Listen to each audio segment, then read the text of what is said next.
Good afternoon or good morning, depending on your time zone. Congratulations on your body-worn camera PIP grant. I'm Dr. Brittany Cunningham, Senior Research Scientist at the CNA Center for Justice Research and Innovation, and I also serve as the Project Manager for the Body-Worn Camera Policy and Implementation Program from the Technical Assistance perspective.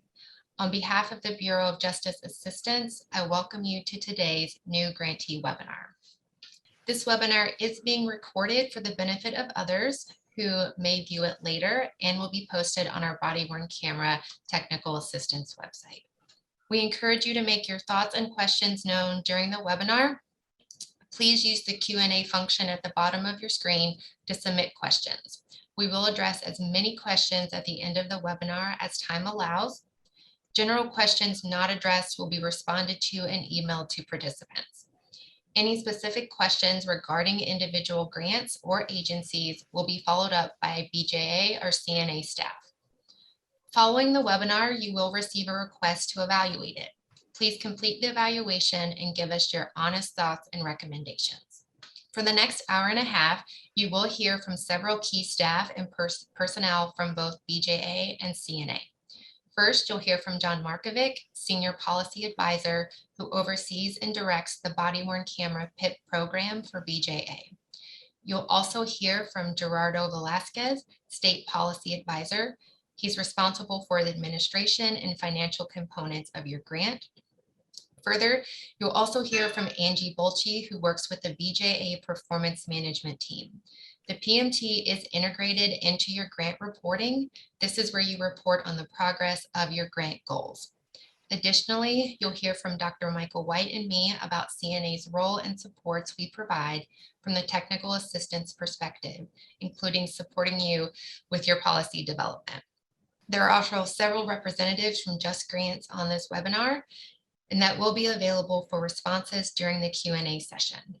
We want to thank you all again for joining today, and I'll turn it over and introduce you to Mr. John Markovic. John? Thanks. So my name is John Markovic, and I'm a Senior Policy Advisor at the Bureau of Justice Assistance. I came on to the Bureau of Justice Assistance in 2016, and I've led the body-worn camera program since then. So today, I'm going to do the introduction and just want to go over the purpose of the webinar. Essentially, it's to establish your baseline understanding of the program requirements, help you define a clear path towards successful grant management, and then we'll discuss the complementary roles between BJA, our program and policy staff, and our TTA provider, CNA. Throughout the process, we'll orient you grantees to the processes and the obligations with respect to both BJA and the TTA provider. Most importantly, we'll facilitate the clearance of your body-worn camera policy award conditions, the requirement. We'll talk about that process. And then at the end, time allowing, we'll answer grantee questions. Next, I'll cover the agenda. So briefly, I'll provide an overview of the grant program. Many of you may have been involved in the application process, so this will be a little bit of a refresher about what this grant program is about. We'll talk about BJA's role and the critical processes we'll have to go through in managing your grant. We'll go over the TTA provider, CNA's role in assisting your agency with various elements of implementation. And then we'll talk about the clear but distinct roles and the complementary roles of BJA and CNA. We just want to make sure that you understand the lanes as you proceed with your grant work. So BJA will give its presentation. Gerardo Velasquez, my colleague, will present that. We'll introduce you to the team members, discuss our roles, discuss your responsibilities with grant administration, and highlight what your key processes will be. Continuing with the agenda, as was mentioned, we'll talk about performance management. The CNA team will introduce themselves and talk about what they do, and then we'll close again with questions and answers. Just to give you an orientation, BJA's mission statement is here. Essentially, we provide leadership in grants and services to support state, local, tribal agencies. This is one of our major grant programs to do that. We are the largest grant-making agency under the DOJ grant-making agency umbrella. There's some contact information or Facebook and Twitter should you like to learn more about us. And now I'll start to talk about an overview of the grant program, sort of a high-level re-emphasis of what those of you who are involved in the application process should already know, but there may be new members of your team on the call, so we want to make sure we're all starting on the same page. So to recap, BWCPIP, the Body-Worn Camera Policy and Implementation Program, is a competitive grant solicitation. It's important to emphasize that it's not merely a body-worn camera purchase program, right? We require the establishment of body-worn camera policy that's comprehensive and deliberate. And you are also judged when you put your applications in on sort of the holisticness of your application. Did you engage internal and external partners? Were you committed to training on BWCs? Were you committed to using the digital evidence that's generated from BWCs efficiently? Are you willing to optimize the evidentiary value of that digital evidence? There were 94 of you selected from over 250 applicants based on those competitive criteria. So I want to emphasize, and we'll drill down on this later, but the significance of policy development. Right? The BWC program requires that every agency develop a policy or certify that they have a policy that's comprehensive, deliberate, and consistent with applicable state and municipal laws. More states in particular are mandating cameras and sometimes mandating certain conditions of those cameras. So you want to make sure your policies are consistent with those state rules and regulations, as well as any municipal laws that may apply to you. We certainly don't want you to just cut and paste the policy willy-nilly. You can certainly use Lexipol or IACP's model policy as a baseline, or your neighbor's policy, but you need to make it local. We encourage you to seek the input of key stakeholders. Certainly the prosecutor in your area will be viewing the body-worn camera footage, affected agencies and units, divisions, the police union if it applies, and community groups and institutions. So policy is very key to this program. Just to give a little bit of a recap, most of you are developing sort of full-scale, broad-scale programs, for instance, to all agency personnel, all patrol officers, but occasionally, less so now than at the beginning of the program, we also support pilot programs where you're trying out body-worn cameras, maybe with a unit, a limited number, expansion programs, previous grantees that are coming back to add more body-worn cameras to new units or agencies that have established body-worn camera programs on their own. And as I mentioned, some of our grantees are returning to get more body-worn cameras to enhance their body-worn camera programs. So this just gives you a little bit of a flavor of the type of agencies we're supporting this year, the 94 new grantees for 2021 fiscal year. And as you can see, the majority of our agencies are municipal and sheriff's departments, about 80%. But we always also have a wide array of different types of agencies, including state correctional agencies. We've got 3 unique award types this year that we haven't had before: a county district attorney, a county department of corrections, which is apart from the sheriff's department, and a state investigative agency. This always provides a sort of rich learning experience for us on how different types of agencies are deploying body-worn cameras. So as we hear from our various presenters today, I just want you to keep this schema in mind. So this essentially is the layout of the partnership. So your agency will be communicating frequently with the training and technical assistance provider, CNA, as well as with BJA. And BJA consists of a policy office and a program office. Largely, you'll be dealing with the programs office, who will be dealing with grant administration issues. That'll become clear as we proceed. So the general overview, again, we'll drill down on this for the purpose and goals of the BJA grant team.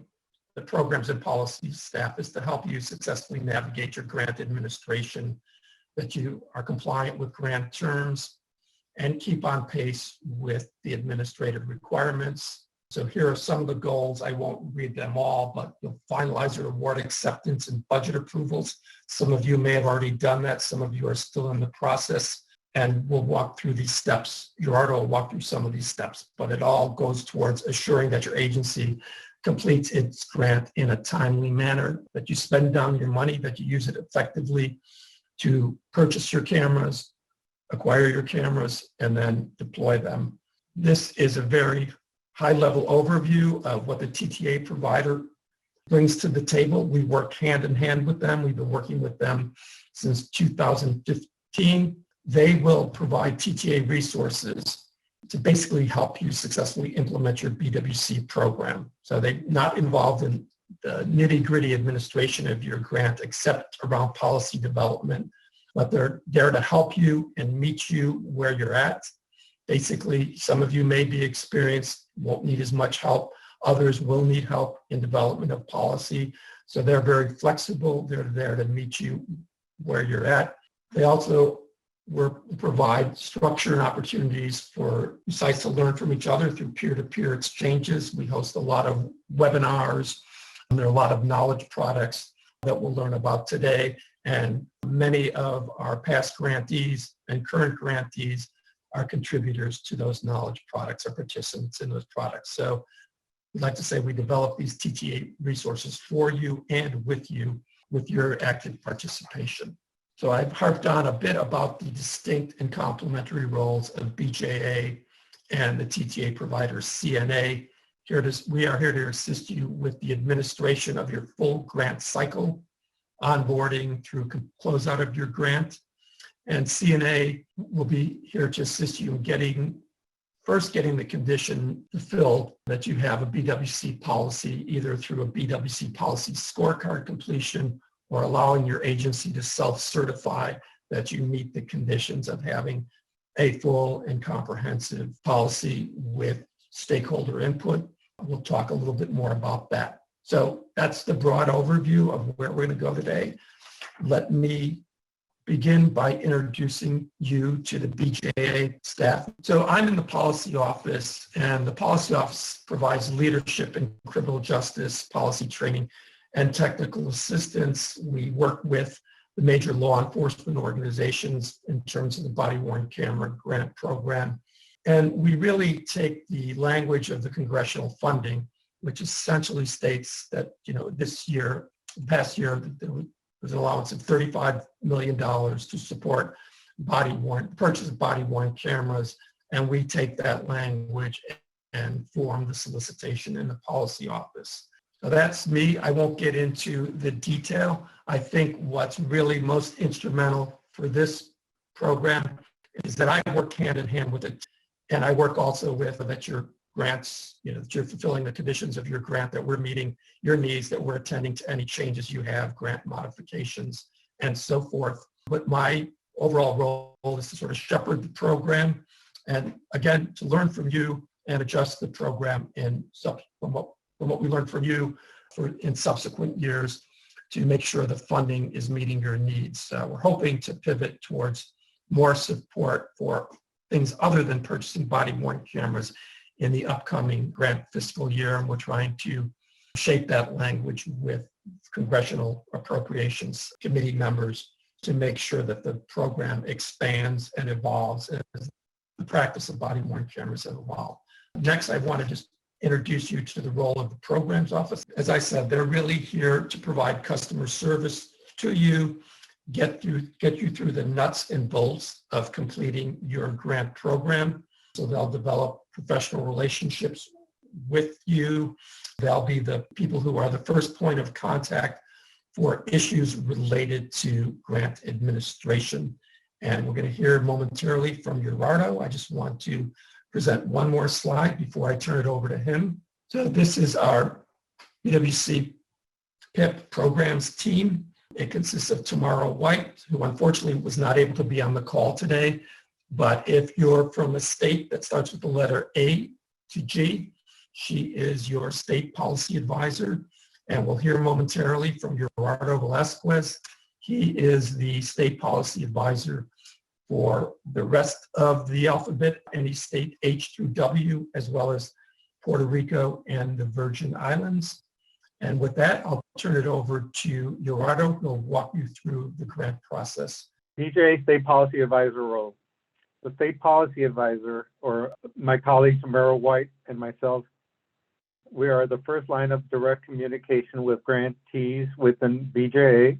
We are responsible for reviewing and approving grantee reports and grant adjustment modifications and processes grant closeouts.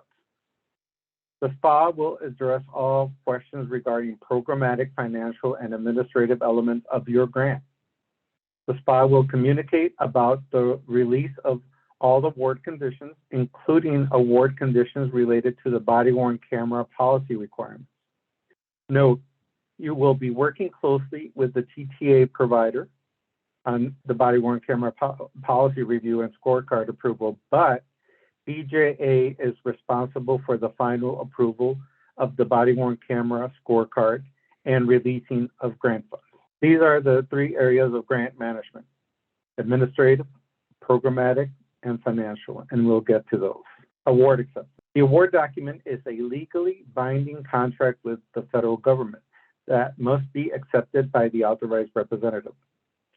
Award conditions may be attached to an award for financial and or programmatic issues requiring resolution, referred to as a withholding special condition. Applicants have 45 days to accept the award through Just Grants from the date of the award notification. The following training video regarding acceptance or denial may be helpful. As you can see the link and you can go there.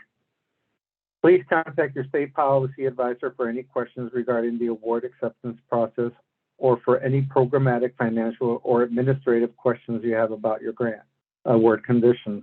Award conditions are terms and conditions of the grant award covering areas such as programmatic and financial reporting, prohibited uses of federal funds, consultant rates, and proper disposition of program income. Grantees are responsible for adhering to all conditions. Consequences for non-compliance could include administrative or legal actions imposed on your organization by DOJ. All new BWCPIP awards include a withholding condition for budget approval with language that reads, the recipient may not obligate, expend, or draw down funds until the Office of the Chief Financial Officer, OCFO, has approved the budget and budget narrative, and an award condition modification has been issued to remove this award condition. All BWCPIP grantees had a unique award condition for policy development attached. However, this condition was cleared by the SPA post-award acceptance due to a system withholding issue. The clearance of this condition does not in any way remove the requirement to submit a body-worn camera policy within 180 days of accepting your award. Addressing award conditions. The most common withholding conditions are for an uncleared budget and or missing documents such as a conditional clearance, disclosure of lobbying activities, and application attachments. Withholding conditions must be resolved before your agency can expend, obligate, or draw down award funds. Grant award administrator and financial manager must complete grants financial management training within 120 days of grant acceptance. Regular communication with your assigned state policy advisor is critical. You can either contact myself or Tamara White. Grants and financial management training. Required training for grant award administrator, previously known as the point of contact and is now the grant award administrator, and financial manager, previously known as the financial point of contact. You must complete the training within 120 days of grant acceptance. Failure to comply will result in an award withholding condition. It must be completed every 3 years, and it's available at the following link. Submit grant financial management training certificates to your grant manager so that we don't add a special condition for this requirement. Budget and financial information. Recipients agree to read and comply with the financial and administrative requirements set forth in the current edition of the DOJ Financial Guide and the 2 CFR 200 Uniform Administrative Requirements. Cost principles and audit requirements for federal awards. All costs must be reasonable, allocable, and necessary for your project. Recipients will work with assigned grant manager to clear the budget that is reviewed by the Office of the Chief Financial Officer. Budgets must conform to federal cost categories, have correct calculations, include only allowable costs, accurately identify subrecipients and contractors. Many of you are working on your budgets right now, and I know that because some of them are going through my inbox, and I would recommend that you respond to these, on a timely basis so that your budget can be approved and you can start expending your grant funds.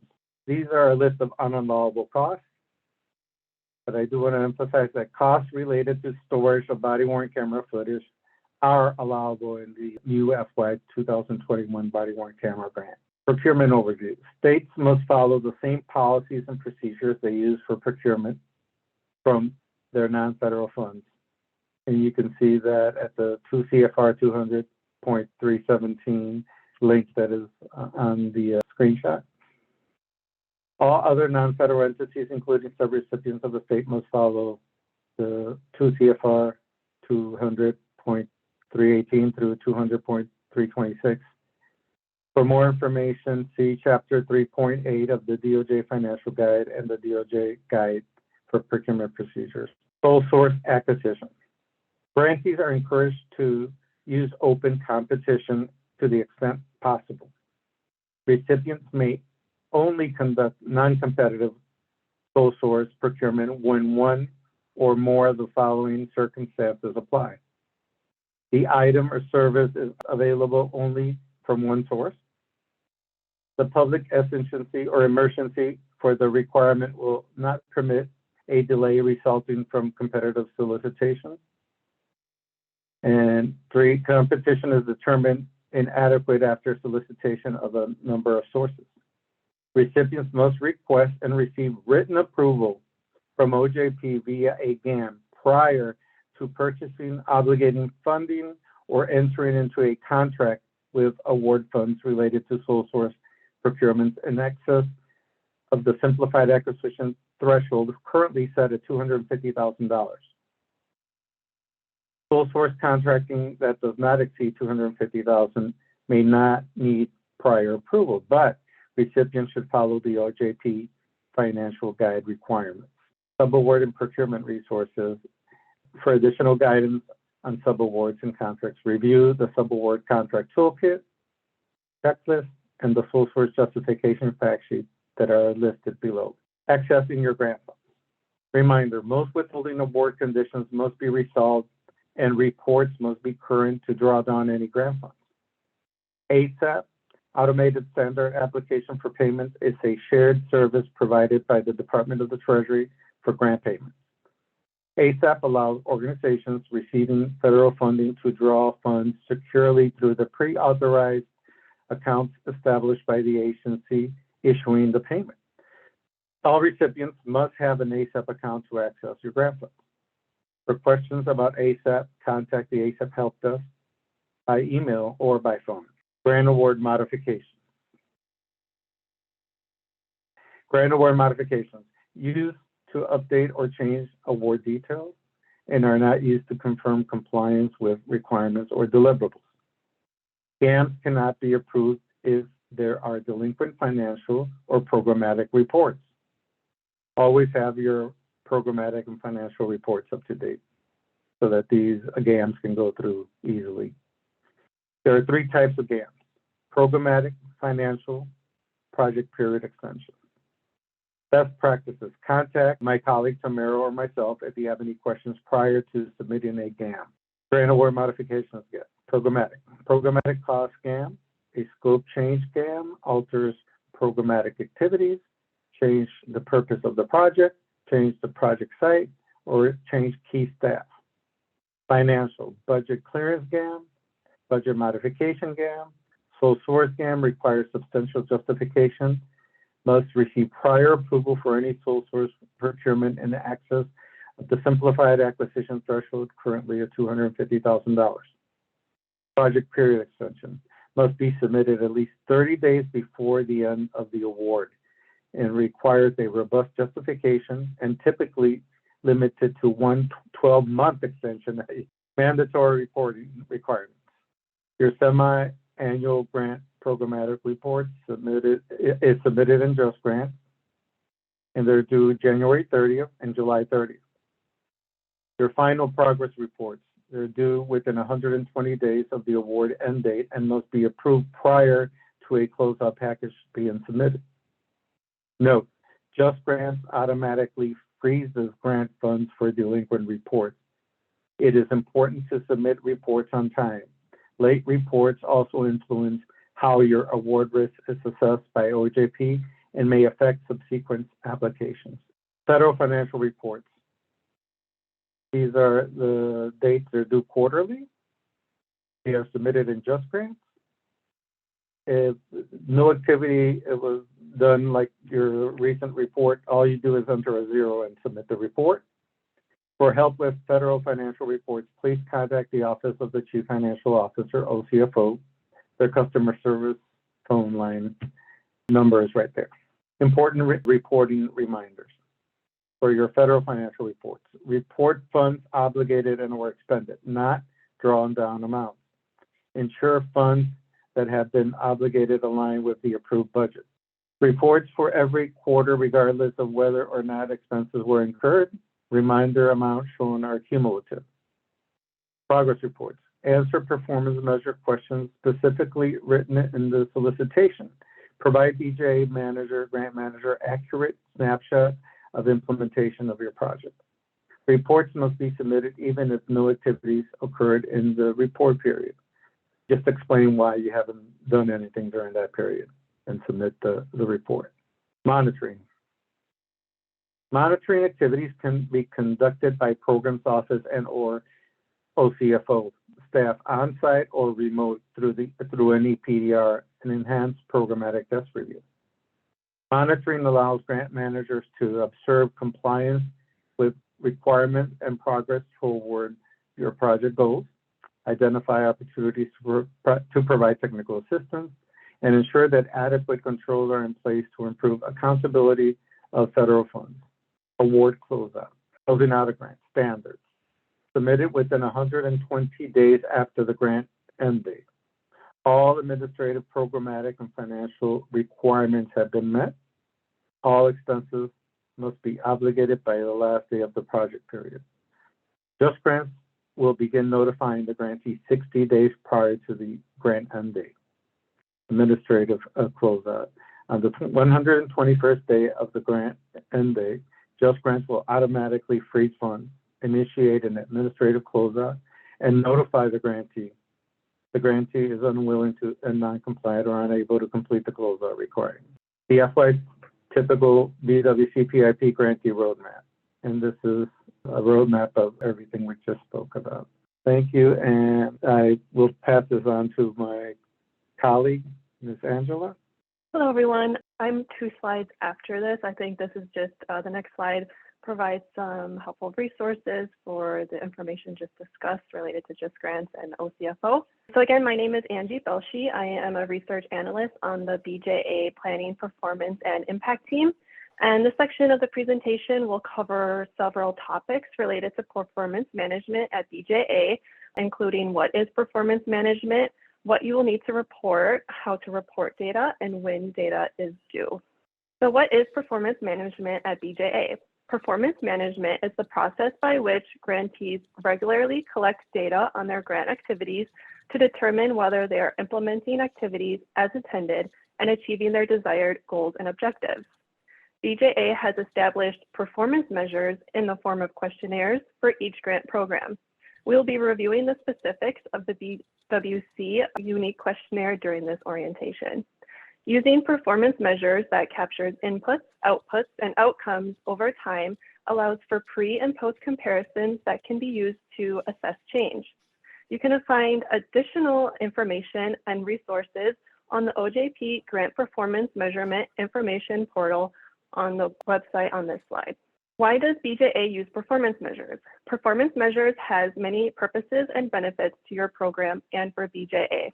Performance measures allow BJA to look at your program and identify areas of success as well as potential opportunities for improvement.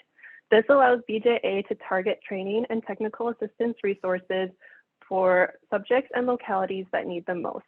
Additionally, BJA regularly receives data requests from Congress or the White House and relies primarily on the data that grantees provide to respond to these inquiries.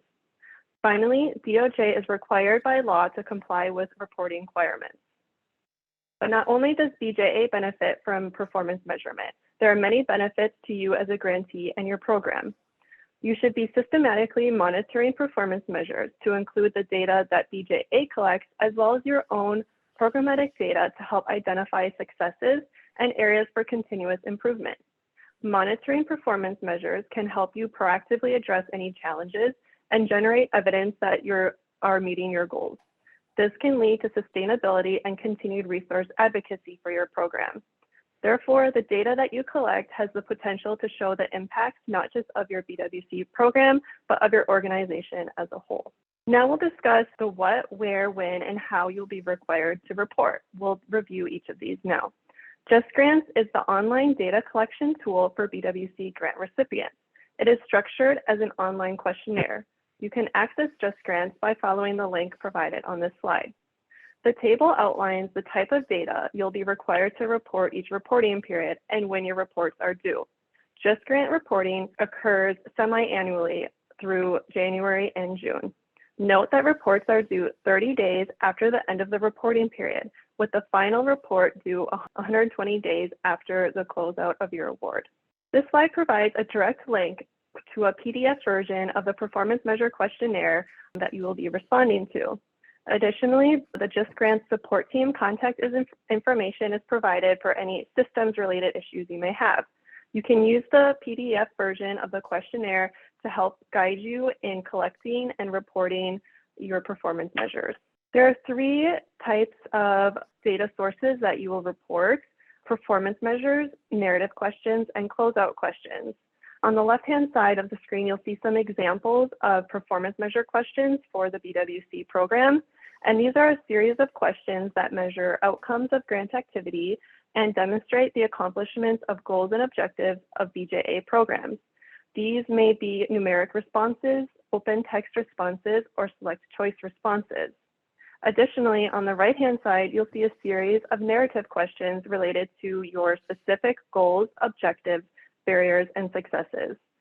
It is important to create well-defined goals and objectives to clarify your priorities and highlight your criteria for success.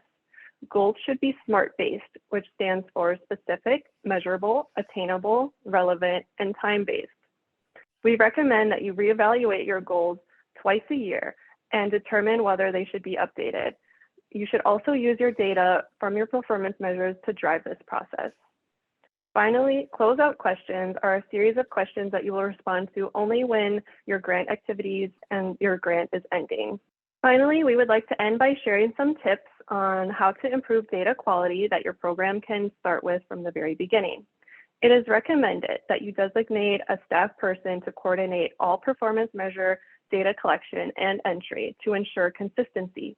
If this is the first time you'll be reporting data, make sure you are familiar with the data that you will need to collect and report.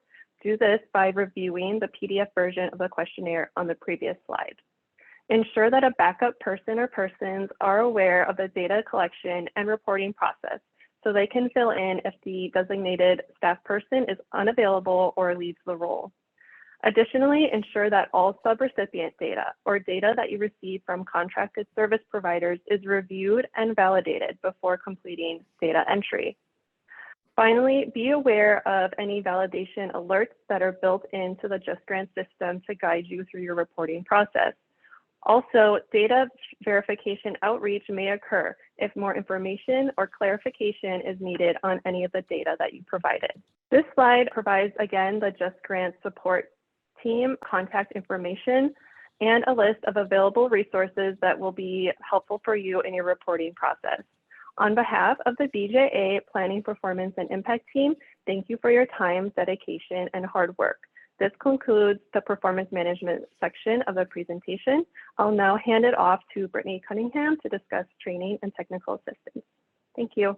Thanks, Angie. And I apologize, everyone. My camera has just stopped working, so hopefully it will come back on in just a moment.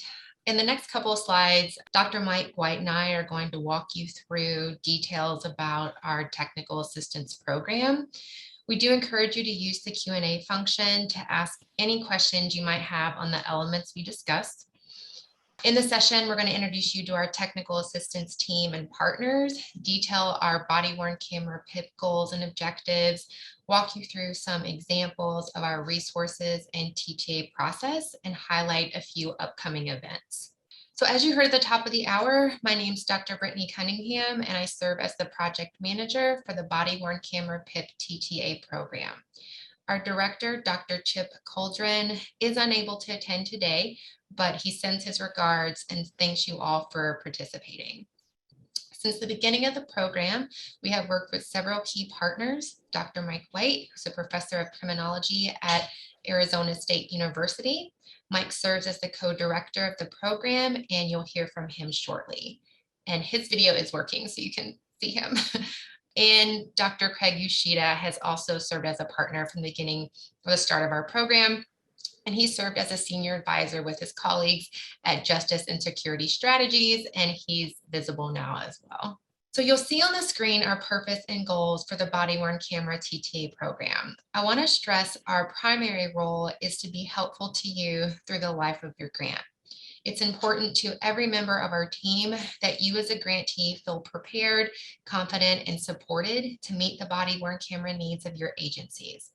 And we're flexible in how that support gets operationalized to be helpful to you. We do have standard practices and processes that have been successful and have shaped how we do our work, but those are foundations in a framework to technical assistance. Our intent is always to leverage our resources to provide evidence-based support that's adaptable and meets the needs for each of your agencies. You'll hear more from Mike soon about the first goal here related to our work in supporting your agency with policy development.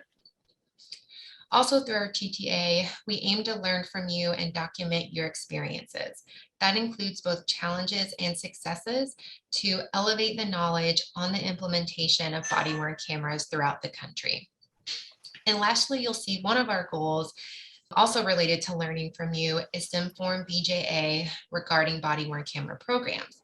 BJA itself is a learning organization and uses evidence from the field, so those best practices and lessons learned from grantees that I mentioned, to inform the work of the grant and support new innovations in the field. So this is a little bit of information on how we organize the provision of our technical assistance. Our direct support to you is based on a teams approach. Your agencies are grouped geographically and assigned TTA teams that support you through policy development, provide access to resources, and provide expertise in many of the body-worn camera related topics, such as test and evaluation, training, and downstream coordination, just to name a few, and also to help you capture those best practices and lessons learned. In addition to our site teams, we have a network of experts available to support you in responding to any technical assistance requests you might have. So your assigned teams serve as a conduit and pathway to a broader network of assistance.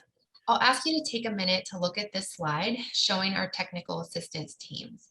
Each of your agencies is assigned to a TTA lead advisor and an analyst. And when I say TTA, I mean training and technical assistance. And I'll just take a moment to say that our leads and analysts are a very experienced group of individuals.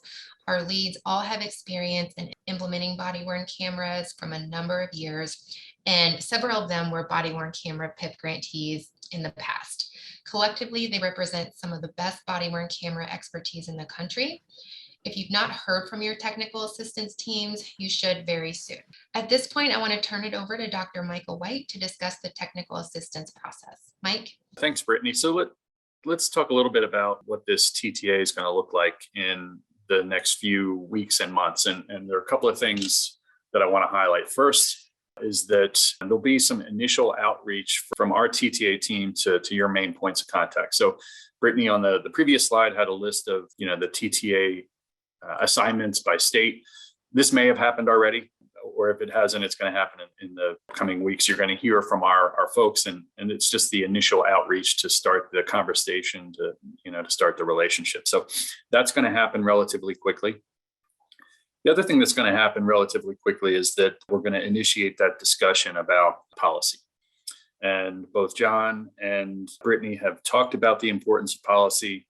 Policy is really a centerpiece of this program. Our kind of guiding principle is that a good comprehensive policy will lead to good body-worn camera practice. So we spend a lot of time working with you to make sure that your policy is comprehensive. That will usually start out with a conference call with your TTA team, which will initiate that discussion about policy. And I'm going to, in a minute, I'll talk about the two different routes that we have to get through the policy review process. It's important for a number of reasons. One of those reasons is that your ability to access your funds is limited until you can get through that part of the initial grant requirements. The third thing I wanted to highlight that's going to be ongoing and really is the centerpiece of this program is the periodic contacts between your department, your agency, and our team. And those are biweekly or monthly, depending on needs.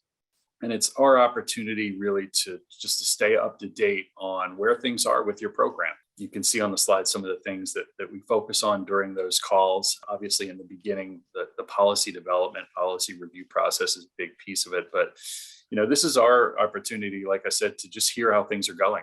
And you can ask us questions. This is where you can make requests for specific TTA. We can talk about procurement. We can talk about outreach to your community, whatever it is you need help on. The TTA team that's been assigned to you is there solely for that reason, to help. As I said, those periodic calls are really important. And it's important that you have the relevant folks on those calls. And that could be any number of people in your agency. It could be civilian, they could be sworn, they could be both. Folks who are, directly involved in your BWC program. Maybe you have a grant manager. Certainly would like to have someone at the executive level involved in those conversations. And then other folks in your agency as you deem necessary. It could be an IT person, could be someone from the city. It could be a local prosecutor. It could be a union representative. So you make those decisions. But again, those are really important calls, and you need to have the relevant folks involved. The other thing I wanted to highlight is the national meeting, and the details on that will be coming soon. Attendance at that national meeting is mandatory. Given the pandemic, the meeting this year, like the past few years, will be virtual. So it'll be very similar to what we're experiencing right now. The downside of that is we don't all get together and have that in-person interaction. The upside is that many more folks from your agency are able to participate because it is virtual. So more details to come on the national meeting. The other thing that I want to mention that might be coming up as an opportunity, in the past, we've had specific grantee agencies request an in-person meeting. And in some cases, this is on a very specific topic, such as, say, video redaction or public release.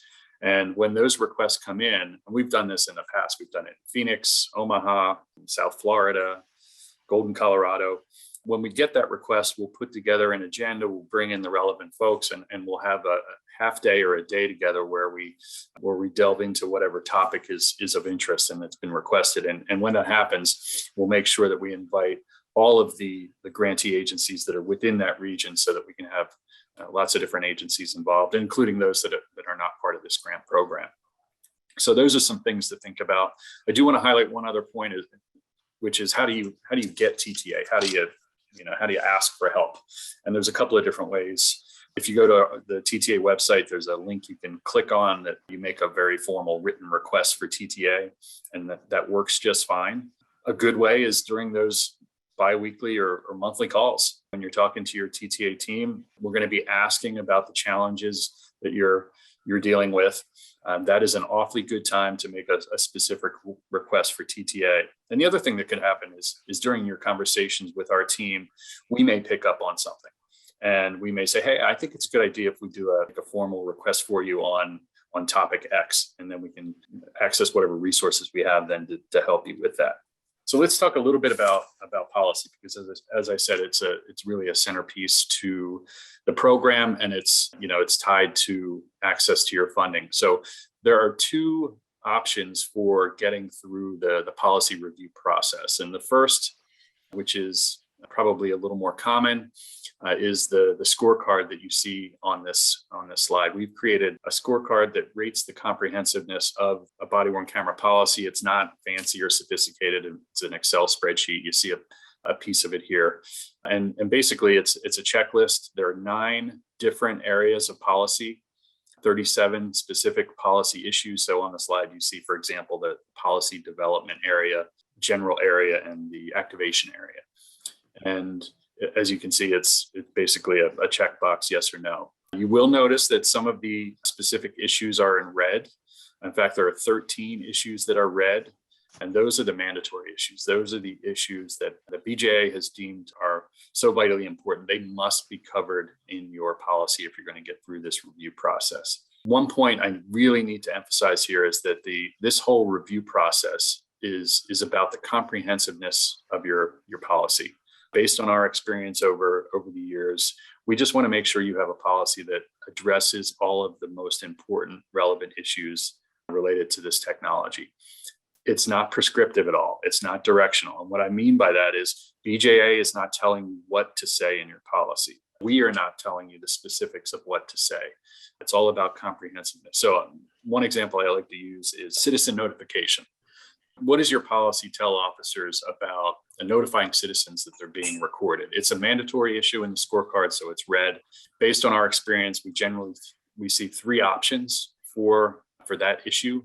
You may decide that you want to have mandatory citizen notification. So your policy says to officers, you shall notify citizens that they're being recorded. And that's fine. And that meets the criteria of the scorecard. But you could also decide that you want to make it recommended that your officers notify, but not required. Or you could simply have a statement in your policy that says to officers, you are not required to notify. Those are 3 very different positions on that policy issue, and all are good. You make the choice. So that's what I mean by saying it's not prescriptive. You make the choices with your officers, your community about the specifics. So that's the one route that you can take for getting through this policy review process. I also want to emphasize that this is not adversarial between the TTA team and you. It's a very collaborative process. Our job is to help you get through this process, and if there are areas where your policy is not quite there, not quite sufficient, to help you kind of get over the hump. So that was the scorecard. The other option for getting through the policy review process is a self-certification. This option is for agencies that maybe they've been funded, maybe you've been funded through this program before, so you've already gone through this review process with your policy. Or maybe you're a veteran agency, you've been doing this for a long time, you've got a well-developed policy. This self-certification is a streamlined way to get through the policy review. It's a form, you check boxes. Essentially, you're certifying that your policy meets all of the requisite elements of the grant program. It must be signed by someone at the executive level, and then you submit that certification along with a copy of your policy to be reviewed by our team and reviewed and approved by BJA. So those are the options on policy. A couple more things I want to highlight before we wrap up and get to Q&A. You can see on the left side of the slide the most common types of TTA that we have provided. And like I said, we've been doing this for 7 years. So we have quite a bit of experience. We've worked with more than 450 grantee agencies. In terms of the TTA, obviously, number 1 on the list is the policy stuff. We're very helpful with that. We think we've got a speakers bureau, so we can send people to your site. That's still a little touch and go with COVID in terms of our ability to travel, but certainly we can do things virtually. And in the past, we've actually sent people to sites. So if you want to have somebody come and talk to your city council or to your prosecutor or community groups, we can do that. I mentioned the site requested regional meetings. One thing we've done quite a bit that has proven to be really helpful is peer-to-peer connections. So perhaps we have an agency that's really sophisticated in one particular area, and we have another grantee that's really just getting started. We can connect those 2 sites, and they can then communicate on that issue. So, for example, a while back, we sent representatives from, I think it was the Yuma, Arizona Police Department to New Orleans. New Orleans has a very sophisticated auditing and compliance unit, and Yuma was just getting started on that issue. So one of our subject matter experts attended or went with representatives from UMA to New Orleans to just discuss that. On the other side, you have some examples of the resources that we've developed. We've been doing this for a while, so we have a whole library of things that you can draw on. Dozens of webinars and podcasts with grantees and with experts, all sorts of reports and dozens of policies. You'll get stuff from us on a regular basis, weekly newsletters and things like that. You see the toolkit there and our TTA website, that all of the resources are available there. So if you had missed a podcast or a webinar when it was running in real time, no problem. Everything's saved on the websites and you can draw on it there. So you can go and look at those websites and do searches, or you can ask your TTA team, hey, we're looking for some resources on training or on community outreach, and we can help you navigate through everything that's available. So some things that are coming up, we do have a webinar at the end of this month on March 30th. That webinar will be focused on the latest research from academics and other researchers on the impact of body-worn cameras on specific outcomes like use of force, like complaints, things like that. So we'll have more details coming on that. Examples of webinars we've done recently. We did have a webinar relatively recently on using BWC footage for training. We also had one on body-worn cameras in correctional settings. That is an area that's getting an increasing amount of attention. I mentioned the national meeting that's coming up, more details to come. And then of course, as grantee agencies request those regional meetings, we'll be sure to keep people in the loop so that you can attend those. And then just a few examples of the specific TTA that we've done relatively recently. Did a peer-to-peer exchange for 2 agencies on video download and upload requirements. We had another agency that requested help in developing a crisis communications plan in the event there's an officer-involved shooting that's captured on BWC. You know, we've had a number of other requests. You can see on this slide, for example, several agencies wanted some help in developing policy language for BWCs with their SWAT team. So those are just some examples. I don't think we've ever said no. So I just encourage you to ask for help, and we'll make it happen. I think we are about done, and we are. So I'll kick it back to, I guess, Brittany, and we'll see what kind of questions we've had come in. Thanks, Mike. So that does conclude our remarks around technical assistance. We encourage you to start building a relationship with your technical assistance teams and to start to leverage our resources and support as you begin policy development and implementation of your programs. So we are going to switch now to answer questions that have been posted to the Q&A as well as in the chat. So just give me one moment to pull those up, and then I will also ask my BJA, CNA, and Just Grants colleagues to support me in answering those. There have been a couple questions I see that Darius has answered for everybody in the chat, and we will send these around. It's just about where you can find links for the financial management and grant administration training. There have been a couple of questions about completing the DOJ grants financial management training. Maybe John or Gerardo or Darius, could you maybe just clarify for agencies who's required to take the financial training? Gerardo, you want to handle it? I'm not sure if Darius is able to speak. He may not have permissions. Hello, can you hear me? Yep. Yes, this is Gerardo. Yeah, as it was referred to in the presentation, yeah, the grant award administrator and the financial manager are required to take the training. You don't have a withholding special condition active yet. It'll become active 120 days after your award was accepted. So you still have some time to complete that if you haven't done that. Thank you. There's also been a question about once you complete the certificate for the financial training, does that need to be uploaded in Just Grants, or is there another method that it needs to be? No, you email that directly to your grant manager, myself, or my colleague Tamara White. We just attach it to the grant file, and then we don't have to create a withholding special condition. So just make sure it's there before 120 days, or else we will have to add the withholding special condition. There's actually a question I think maybe Craig or John, you guys could take about the small and the small agency. So there is a question that asks about the body worn camera SRT. Has the webinar already happened and is it available to view?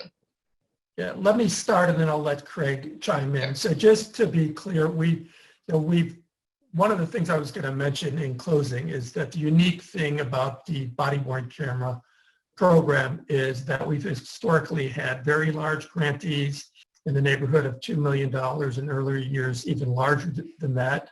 And we have small agencies that may apply for a handful, let's say 3 or 4 body worn cameras, and they may be funded to the tune of $8,000 as matching grant. So the feds provide them $8,000 and they match with another $8,000. So we recognize that it's a challenge for those smaller grantees that are often not grant savvy to be competitive. They can apply for the BWCPIP grant. And last year we did a separate solicitation, what we call the micro grant program, that was tailored to small, rural, and tribal agencies.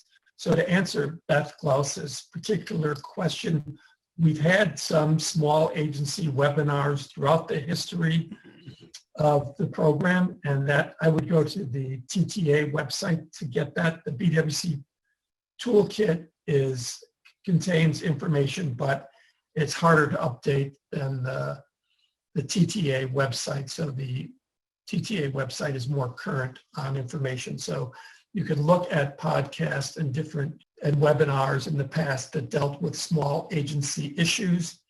But as we're developing and implementing the small, rural, and tribal body worn camera program, which is sort of a companion program to this, we'll also be developing webinars. So we have similar webinars to this. They're actually sub-grantees, but we're helping them onboard, figure out how to get paid and so forth. But for small agencies that are part of BWCPIP, look to those previous podcasts and knowledge products. You can also participate on the topical podcasts and webinars we're going to have on the small, rural, and tribal programs. So I'll turn it over to Dr. Uchida to talk a little bit more about that program. Sure. Thanks, John. Hi, everyone. I'm Craig Uchida. As Brittany and Mike have mentioned, I'm one of the partners on this grant program, and they are partners on our small, rural, and tribal agency program as well. As John mentioned, these two programs really are meant to deal with body-worn cameras overall. We are focusing clearly on small, rural, and tribal agencies, but we also recognize that there are a number of what we call BWCPIP grantees that are small, rural, and tribal. We've initiated a number of webinars for the small, rural, tribal agencies that we have provided funding for since the first of the year. We're also having different webinars for them, but if you're a small, rural, or tribal agency, or even a PIP agency, you're welcome to attend those. We can add you to our mailing list, our emailing list, so that you're aware of those. I'm going to type in our website so that if you want to register and sign up in our website, you can do so. We have similar resources available on the SRT BWC website that you can access as well. And so I think I'm hoping that that'll be helpful. We're working very closely with Brittany and Jeff Smith on this program. And so we're hoping in some ways to integrate things for small, rural, and tribal agencies over the next year, 2 years, in fact, with respect to our program. So hopefully it will not be confusing to you all. We're trying to work together as much as possible and integrate information as much as possible too. So I'm going to put it into the chat, my information too, my contact information, as well as the SRT website. So I'll do that now. Thank you. Thanks, John. Thanks, Craig. There was also another clarifying question about when to complete reports. So just to confirm, agencies have to complete quarterly and 6-month reports. Is that correct? That's correct. The programmatic reports are done every 6 months in Just Grants, and the financial reports are done quarterly in Just Grants. Thank you. Just let me look one more time. I don't believe there are any other questions in the chat or the Q&A.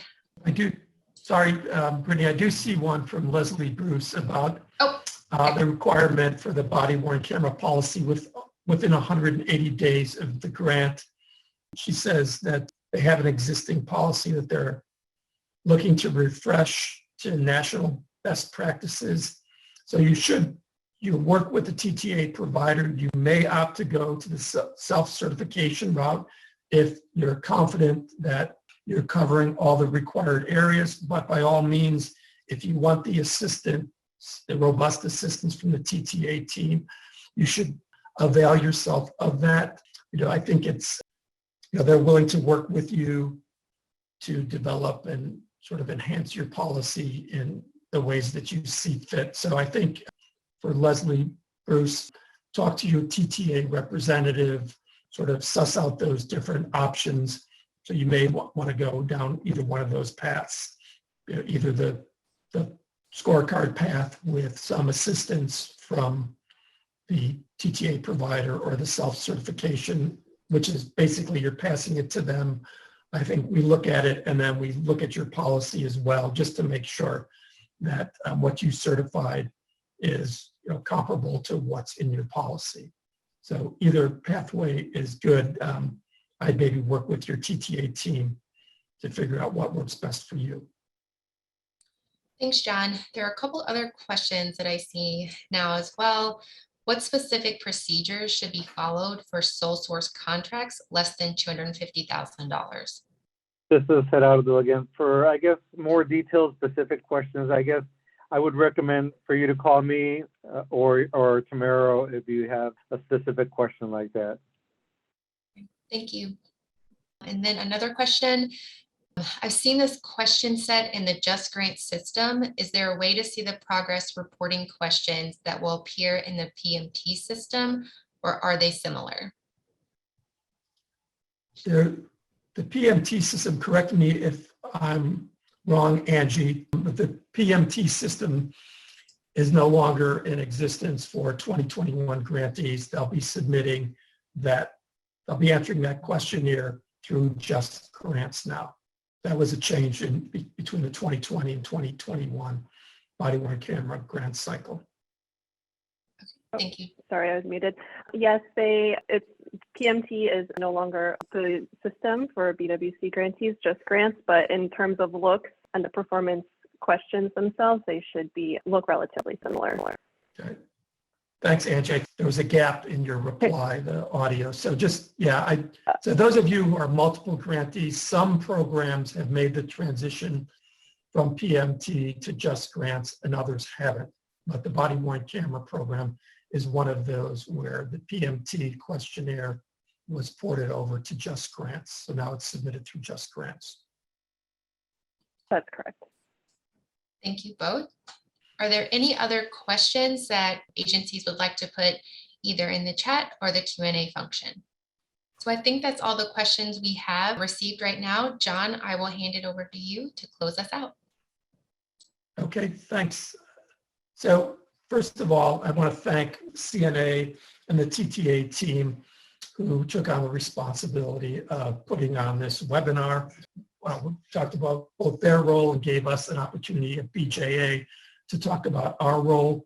I want to say and emphasize, over and above everything, we're here to help, whether it's on the TTA side or on the grants management side, the program and policy side. Feel free to reach out to us with questions.